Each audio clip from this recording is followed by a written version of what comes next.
Buenas tardes. Hoy, martes 29 de abril del año 2025, doy inicio a la charla número 113 de Radiografía del Imperialismo Británico. Antes de continuar con la cronología histórica del tema que estamos tratando, lo último fue cómo Juan Manuel de Rosas logró abortar la conjuración de Massa a un costo muy triste, muy elevado, digamos, el asesinato del doctor Manuel Vicente Massa en la legislatura de Buenos Aires, el fusilamiento de su hijo, el coronel Ramón Massa, al otro día, y el suicidio de la esposa de Manuel Vicente Massa y madre del coronel Ramón Massa, que no pudiendo soportar tanto dolor por el asesinato de su esposo y el fusilamiento de su hijo, se suicidó ingiriendo veneno para ratas. Momento muy duro, en el invierno de 1839. Y va a continuar prácticamente al mismo tiempo con el levantamiento de los libres del sur en Chascomús, que ahora en unos minutos voy a explicar, o recordar, mejor dicho. Pero han habido muchas novedades, externas e internas. Y lamentablemente no son buenas las cosas que voy a contar. Primero, vamos a empezar por casa, ¿no? Por el orden argentino. La ley 26.671, que estableció la capacitación obligatoria, periódica y permanente de todo el personal de la administración pública, capacitación obligatoria, periódica y permanente de la cuestión Malvinas en toda la administración pública. Bueno, el actual gobierno ahora, el 24 de abril del 2025, la ha cancelado, es medio extraño, no se comprende bien, pero por el momento es como que a esa ley no se le da cumplimiento.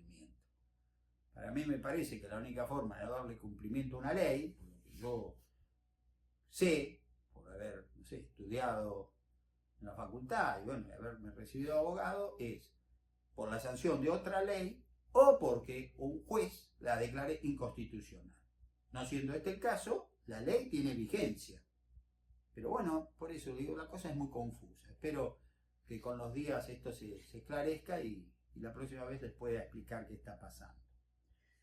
El 24 de abril, el Poder Ejecutivo, o sea, el presidente de la Nación, firmó el ascenso de la nueva embajadora argentina en Londres, en Gran Bretaña, la arquitecta Mariana Plaza, que con sus dichos ha causado mucho resquemor, ¿no? Porque supuestamente se estaría creando la doctrina Plaza, por la cual se buscaría un acercamiento con el Reino Unido de la Gran Bretaña en diferentes áreas, a cambio de dejar de lado y o abandonar el reclamo sobre las Islas Malvinas. En febrero de este año, la Confederación de Combatientes de Malvinas acusaron a esta embajadora de cooperar, te estoy leyendo textual, cooperar con los usurpadores y dejar de lado la reivindicación de nuestros derechos soberanos sobre nuestras Islas Malvinas, Georgias y Sandwich del Sur, usando otros modos ya probados por otros gobiernos y dejando a nuestra patria en situación vergonzosa. Evidentemente, vendría pregonando un affair, que en castellano es un negocio ilícito y vergonzoso, anglosajón, un affair anglosajón, y no ha dudado en decir que hay que renunciar al reclamo. Sinceramente, yo no sé si esta mujer ha dicho estas palabras, pero de haberlo dicho es de una gravedad inconmensurable.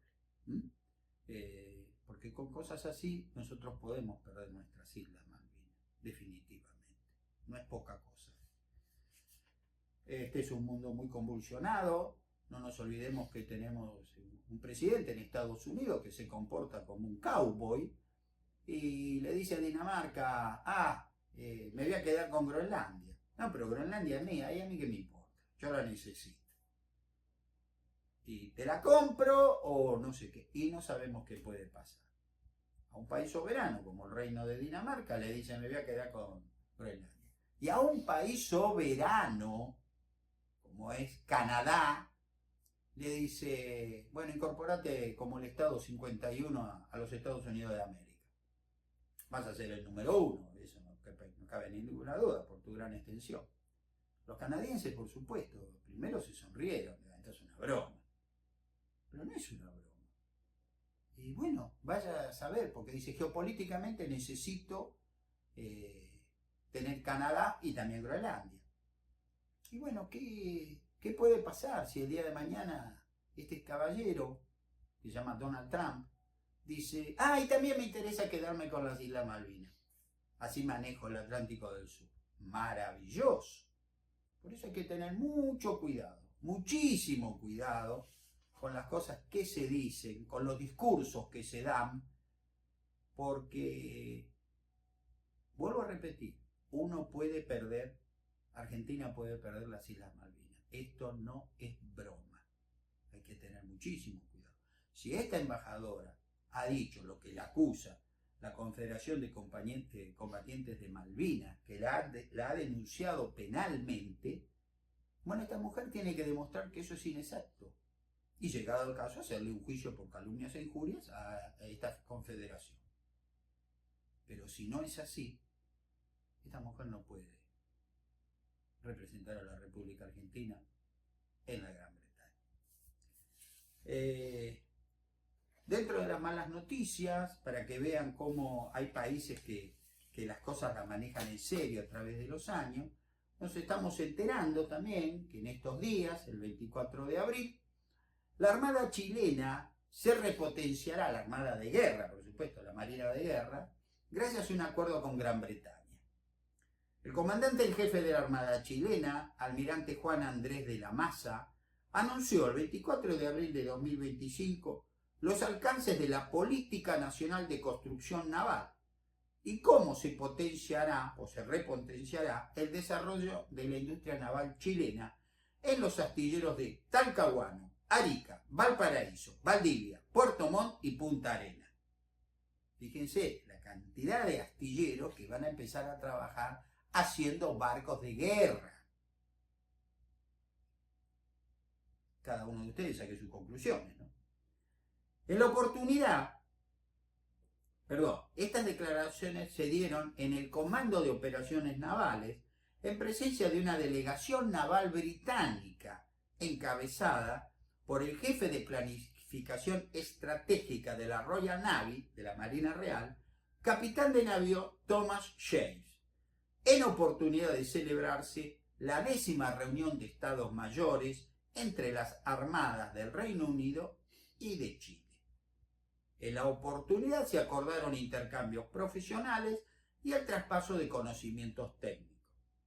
El capitán de navío Thomas Shays expresó: con la Armada de Chile llevamos años de cooperación histórica. Es una relación significativa, basada en buques, ventas, cooperación y entrenamiento. Y creo que seguirá fortaleciéndose. Necesitamos amigos y aliados en todo el mundo. Y Chile es un amigo incondicional. Vaya si lo es. Recordemos nada más lo que pasó en Malvinas, ¿no? En 1982. Que de eso, por supuesto, me voy a ocupar cuando corresponda. Ahora son estas noticias, ¿no? Preocupantes. Porque ante nuestra pasividad, Chile se está armando hasta los dientes.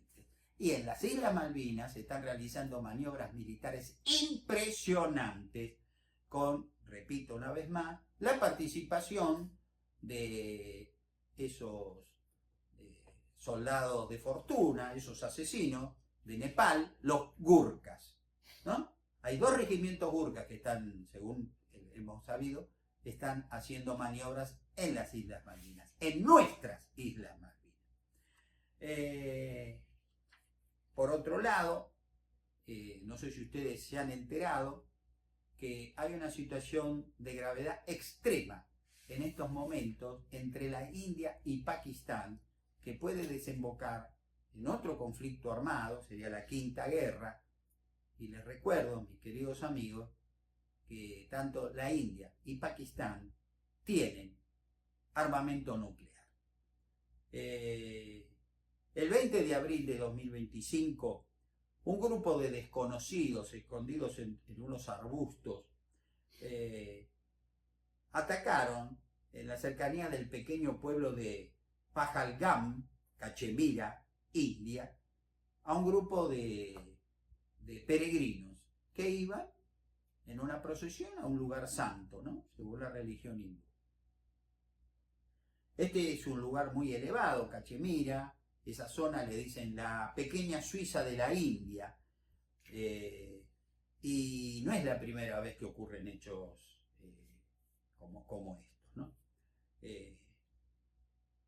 Si bien Pakistán ha negado todo tipo de participación en ese ataque, en el que fueron muertos 46 personas asesinadas, por nada, por ser indios, nada más, ¿no? No es la primera vez que ocurre una masacre en esa región. En el año 2000 fueron asesinados 32 peregrinos que se encontraban descansando en el campamento, estaban durmiendo, en tienda, los mataron 32. En el año 2002 fueron ultimados 11 en la misma situación. En el año 2017, en el poblado de Kilham, fueron asesinados 8 peregrinos indios. Y en el 2019, el 14 de febrero, a poco de pasar el mediodía, un atacante suicida que luego se identificó como Adil Hamad, que había sido filmado horas antes de producido el ataque,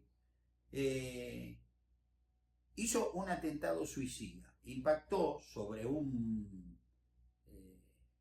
colectivo, sobre un micro, en el que viajaban en un contingente miembros de la Fuerza Central de la Policía de la Reserva de la India.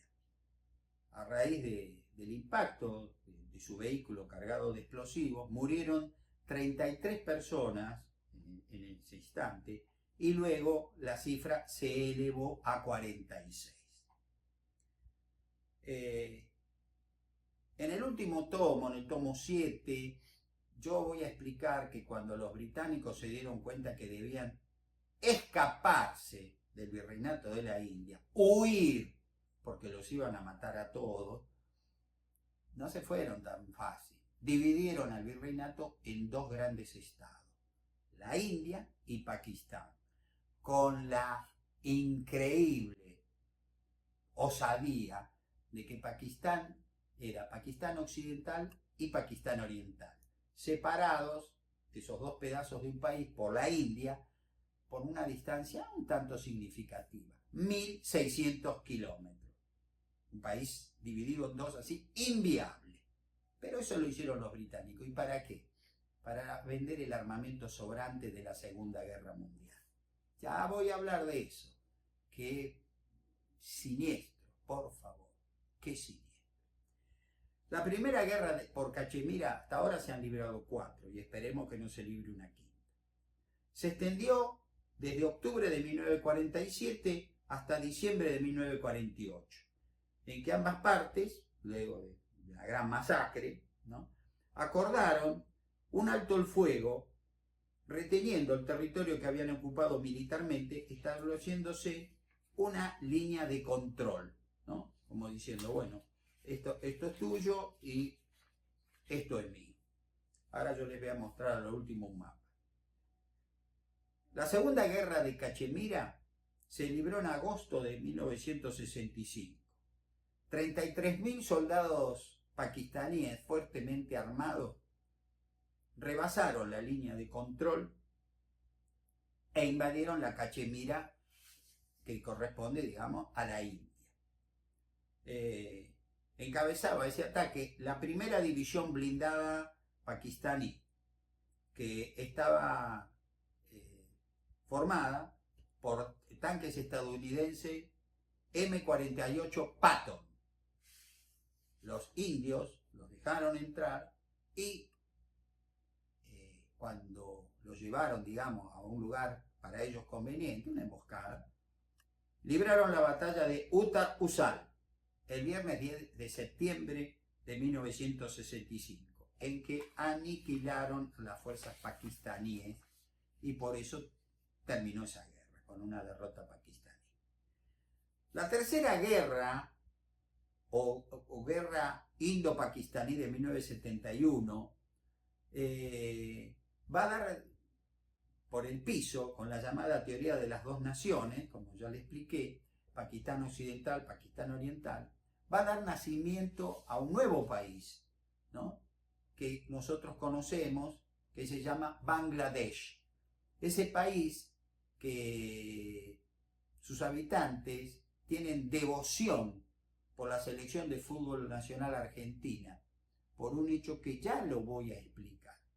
Pero cuando en los campeonatos mundiales de fútbol juega la Argentina, Bangladesh, que son 148 millones de habitantes, forman la hinchada más grande que tenemos nosotros. La hinchada más grande de la selección nacional no está en Argentina, está en Bangladesh. Ya lo voy a explicar en su momento. La cuarta guerra por Cachemira, o la guerra de Kargil, se dio en el año 2019 a raíz del asesinato de esas 46 policías, como acabo de contar, por el ataque suicida de un coche bomba.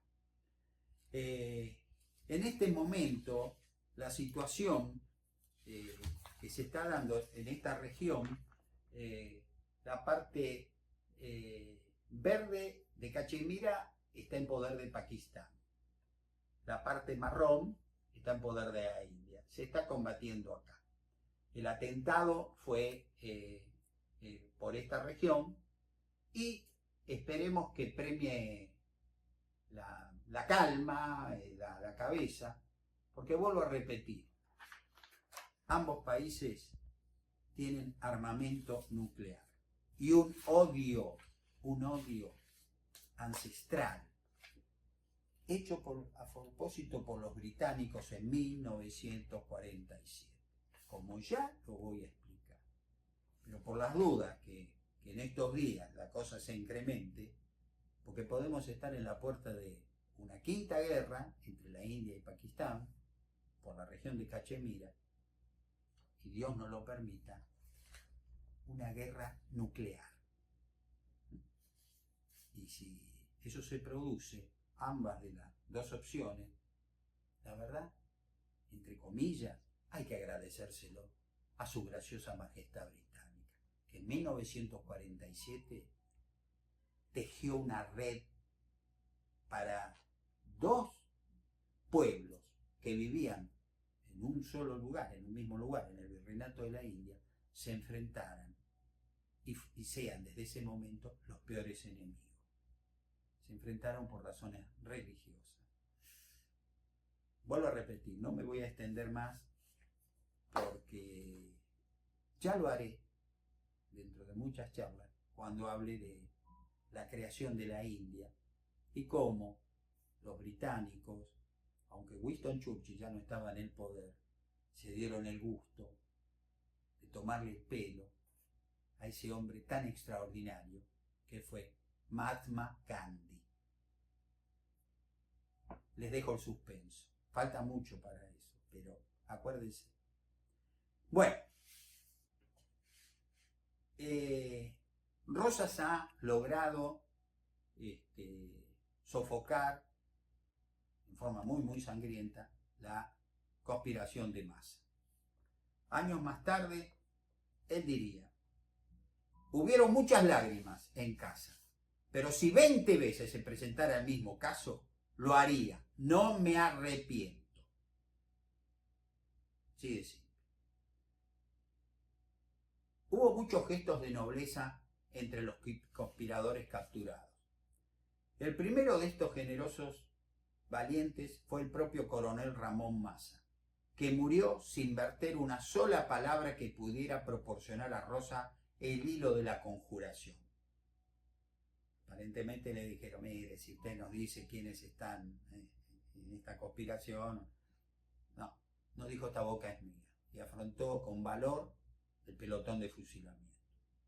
Sin juicio, recuerdo, sin juicio previo. Es decir, aquellos historiadores que tanto critican, con razón, al general Juan Carlos de Lavalle por haber fusilado sin ningún tipo de juicio al coronel Manuel Dorrego, que estuvo pésimo, el general Lavalle, sobre el fusilamiento del coronel Ramón Maza, mutis por el foro, nadie dice nada. Es decir, el mismo hecho, pero depende de quién lo haga. Y así no es la cosa. Si uno tiene una posición, la posición se mantiene, sea el que sea. Eso es por lo menos lo que a mí me enseñaron mis padres. El segundo, que se mantuvo también en una buena posición, fue el señor Santiago Albarracín, que fue encargado de los fierros, de las armas, ¿no? Tuvo muchos días la muerte ante los ojos, sin desmentir la firmeza de su carácter. Lo mismo hicieron el señor José María Ladines y su esposa, doña Mercedes Rodríguez, que sobrellevaron paciente y silenciosamente los horrores de una larga prisión. Ninguna de estas personas vendió al otro para salvarse.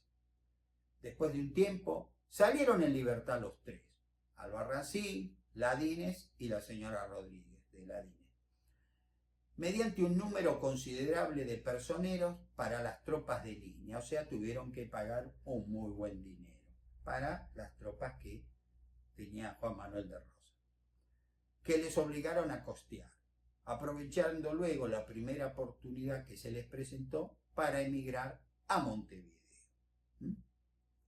Carlos Tejedor también fue detenido, pero al poco tiempo fue liberado y se exilió en Chile. Rafael Jorge Corbalán, en consideración que su padre era el edecán de Juan Manuel de Rosa, no fue incomodado. Rosa sabía que había estado en la conjura, pero bueno, es el hijo de un amigo, ya está. Con Ramón Maza, que era hijo de su gran amigo Vicente Maza, no obró de la misma manera. Dependía del humor, dependía del momento. Vuelvo a repetir, tenía la suma del poder público y facultades extraordinarias. Él era el poder, sin límites. Él mismo se autolimitaba. Avelino Balcarce y Jacinto Rodríguez Peña se escondieron y lograron al tiempo exiliarse, pues Juan Manuel de Rosa no extremó las medidas tendientes a capturarlos por la conmoción creada entre la población, prefiriendo dar vuelta a la página rápidamente, y así al poco tiempo nadie más se acordaba de la conspiración de Maza. Es decir, no ordenó a la mazorca que los buscara en el cielo y en la tierra. Bueno, ya está, que se escape. Ya había un ambiente demasiado pesado. Mientras tanto, eso ocurría en Buenos Aires, va a estallar una revolución en dos ciudades de la Pampa de Buenos Aires, iba a decir bonaerense. La palabra bonaerense nace recién en 1880, cuando Buenos Aires se transforma en la capital de la nación argentina, y se quedan ahí los porteños, y los circunvecinos, que también eran porteños, dejaron de serlo en 1880, y por esa razón van a ser la palabra bonaerense. Pero recién iba a cometer un error. En 1839 no existía la palabra bonaerense. El estallido de esta revolución, que se conoció como los Libres del Sur, estalla en dos ciudades de la provincia de Buenos Aires, en Chascomús y Dolores. En Dolores fue primero, tendría que haberlo dicho así, Dolores y Chascomús. Con un querido amigo, el doctor Luis Augusto Raffo, nosotros escribimos 2 libros. Este es el que con más detenimiento recuerda como dice el título, la olvidada revolución de los libres del sur, ¿no? Aquí, esta es la tapa, esta es la pirámide a los mártires de esa revolución erigida en la ciudad de Dolores, y yo estoy acá, en la contratapa, en el monumento del viejo cementerio de Chascomús, ante la tumba del padre e hijo, los Lara, que fallecieron en esa batalla librada el 7 de noviembre, de 1839. Con Raffo también escribimos algo que es prácticamente desconocido en nuestra historia, como fue la instalación de un campamento de prisioneros en la recientemente fundada ciudad de Dolores, que fue la primera ciudad que se fundó en Argentina, la primera ciudad patria, después de declarar nosotros nuestra independencia. O sea que ustedes, cuando pasen rumbo a la costa o viajen por la ruta 2 y pasen por Dolores, sepan que están pasando por la primera ciudad patria de nuestro país. Ahora entonces ha llegado el momento que explique cómo fue la revolución de los libres del sur y cómo la misma fue derrotada. El comandante don Manuel Leoncio Rico, que fue el alma mater del levantamiento revolucionario contra Juan Manuel de Rosas en el pueblo de Dolores, era un hombre muy, muy valiente. A mediados de 1839 fue llamado a Buenos Aires para que informase, ¿no?, si sabía algo sobre las ramificaciones que podría tener la conspiración que delató a Juan Manuel de Rosas en agosto de 1838 el capitán Estanislao Vigorena, alias el Mulato o el Cojo, quien le expresó, por medio de una nota, que había sido invitado por los comandantes Juan Celarrayán, Manuel Céspedes y el teniente coronel Carlos O'Gorman para participar de un movimiento revolucionario contra el gobierno.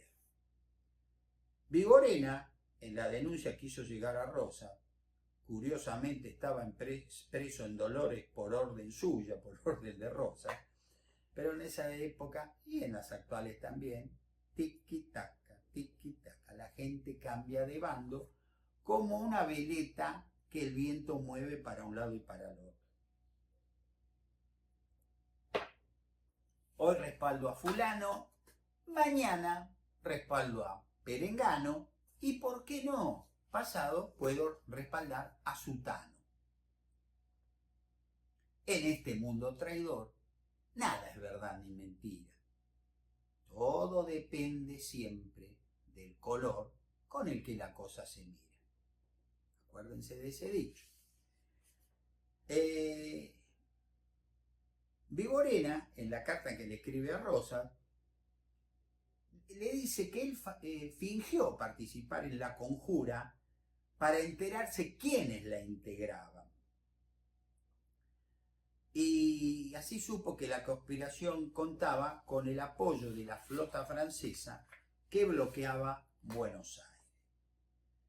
Creyendo en la veracidad de la misma, al poco tiempo, Juan Celarrayán fue detenido y degollado. Su cabeza fue enviada como un presente con sal a Juan Manuel de Rosas, como diciendo, este era uno de los traidores que quería atentar contra su gobierno, su excelencia.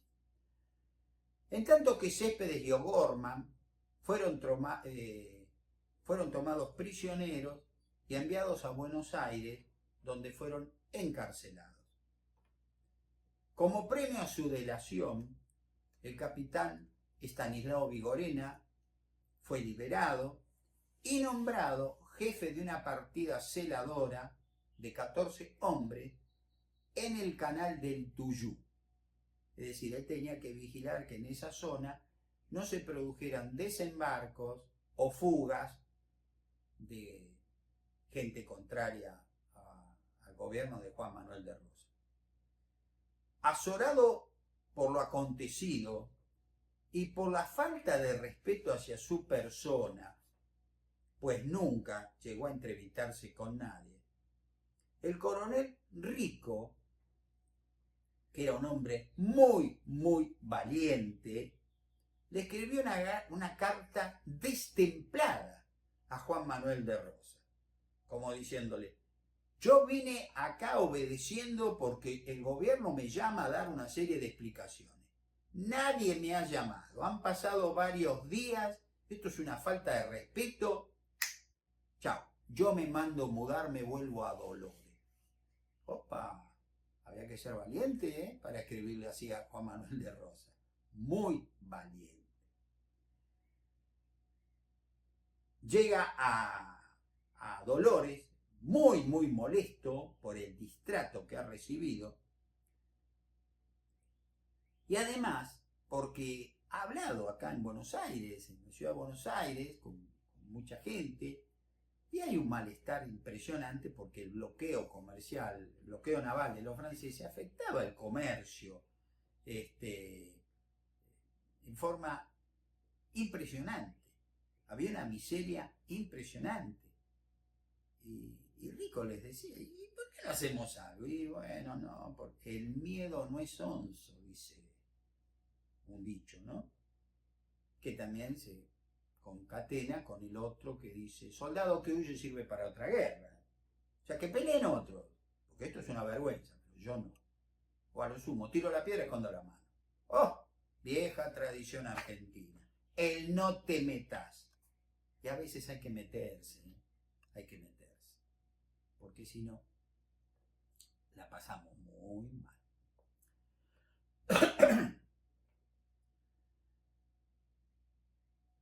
Para que ustedes sepan, a raíz del bloqueo francés, porque los británicos no lograban comprar toda nuestra producción de cuero, carnes saladas y demás hierba, las vacas que eran semisalvajes, se van a reproducir en una forma impresionante. Impresionante. Porque al no tener salida, a nadie se le ocurría ir a cazar vacas en las vaquerías. No, se cazaba una o dos vacas para comer, para nosotros, nada más. Antes de pronto se salían una partida con las lanzas de carretadora y se mataban, qué sé yo, 1000 vacas, de las cuales se sacaba el cuero, algunos pequeños cortes de carne, y el resto quedaba para los chimangos, los perros salvajes, los zorros, en fin, para los depredadores nativos, ¿no? Pero era terrible la situación económica que se estaba viviendo.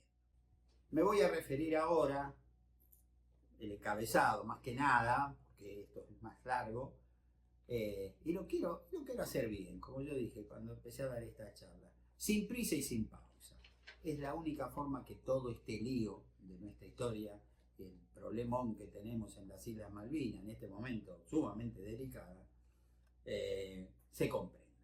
Me voy a referir al grito de Dolores.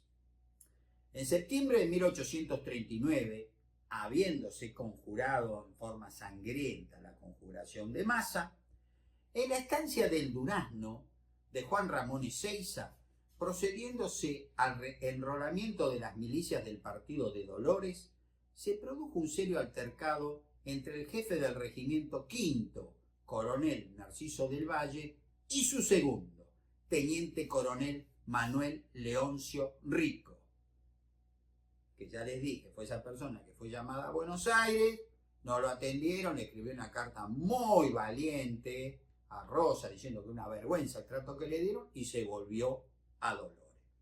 Bueno, ¿por qué se enoja el comandante del quinto regimiento con el segundo, que es Manuel Leoncio Rico? Por un comentario que este hizo sobre el trágico final de la familia Massa.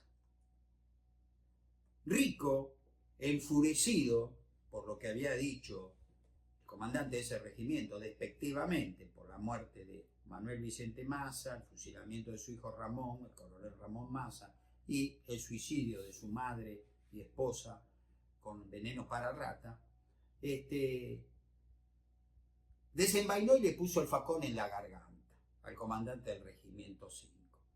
Y se evitó que lo matara la oportuna intervención de el dueño de la estancia en Durazno, Juan Ramón Ezeiza, quien le indicó a unos peones que lo llevasen a Rico, a quienes lograron desarmar, a otro lugar, pues si lo detenían, Rico iba a ser fusilado, por supuesto, por insubordinación. Al retirarse de la estancia, el coronel Narciso del Valle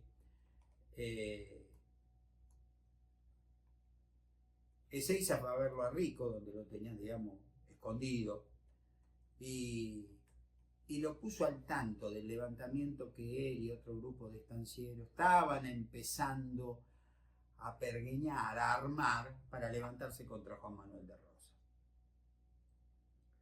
Y lo invitó a participar del mismo, a lo que Rico dijo, sí, por supuesto, yo formo parte del levantamiento.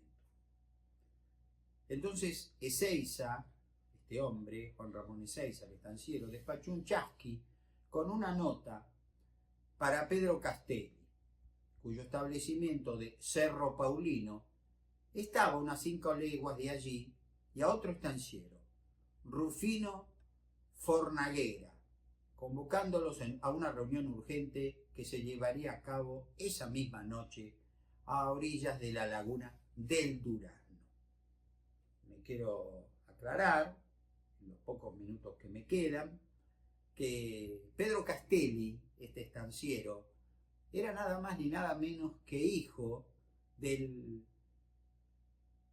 prócer de la primera junta de gobierno, del doctor Juan José Castelli, primo del general Manuel Belgrano.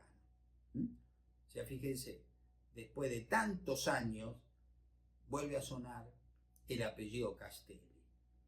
Y les recuerdo que ese gran orador que tuvo el Cabildo Abierto del martes 22 de mayo de 1810, como sin duda lo fue el doctor Juan José Castelli, curiosamente era un hombre de una verborragia impresionante, las vueltas de la vida, ¿no? Murió de cáncer a la garganta el 12 de octubre de 1812. Pues bien, ahora su hijo, Pedro Castelli, jugándose otra patriada, dijo: presente, yo estoy por la libertad de mi patria. Mis queridos amigos, con esto voy a dar por concluida esta charla, explicándoles que el jueves 1 de mayo no va a haber, los voy a dejar descansar, no va a haber una charla, porque nuestro jefe de filmación, don Nacho Araujo, se traslada a unos cuantos kilómetros de este lugar para visitar a su novia.